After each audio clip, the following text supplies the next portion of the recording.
అదిరిందయ్య చంద్రం అనేటువంటి ఓ పదం ఒకటి ఉండేది గతంలో. చాలామంది ఏదైనా కొత్తగా వింతగా కనపడినా, ఏదైనా కొత్తగా చేసిన అదిరిందయ్య చంద్రం అనేవాళ్ళు. అదేదో సినిమాలో బాగా పాపులర్ అయినటువంటి డైలాగు. చాలామంది విషయంలో కూడా అదిరిందయ్య చంద్రం అంటుండేవాళ్ళు.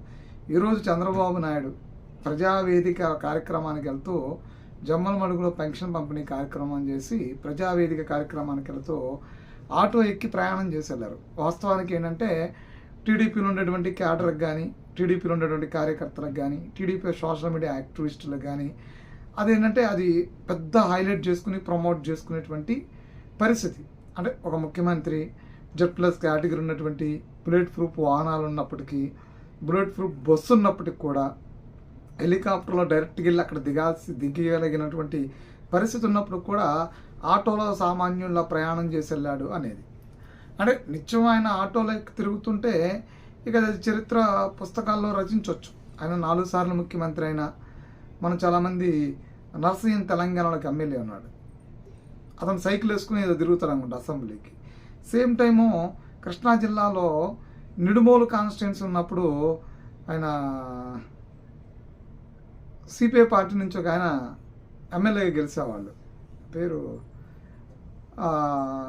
మధ్యలో గుర్తొస్తే చెప్తా.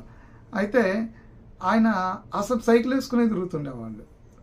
పాటూరు వెంకటరామయ్య అనేటువంటి ఎమ్మెల్యే అలా నిలిచిపోతారు.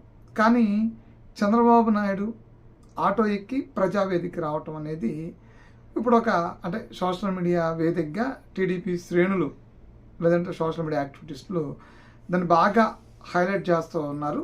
ఓకే, దాన్ని ఎవరు తప్పటరు. ఎందుకంటే రాజకీయాల్లో బూతుల్ని ప్రమోట్ చేయడం కన్నా, ఇప్పుడు బోరగడ్డ నీలిగాళ్ళు అంటాడు నానా బూతులు తిడితే వాటిని సోషల్ మీడియాలో ప్రమోట్ చేసి మహిళల మనోభావాలు దెబ్బతినేదానికన్నా, లేదంటే రప్ప అని నరుగుతానని చెప్పని ఫ్లంక్ కట్స్ పట్టుకున్న వాళ్ళని ప్రమోట్ చేసి సోషల్ మీడియాలో ప్రమోట్ చేసి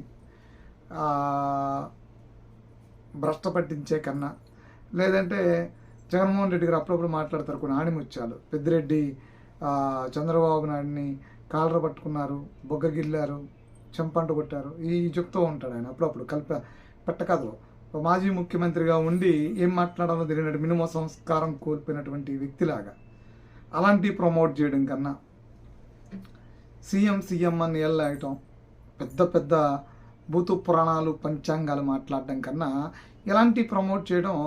ఎందుకంటే చాలామందిని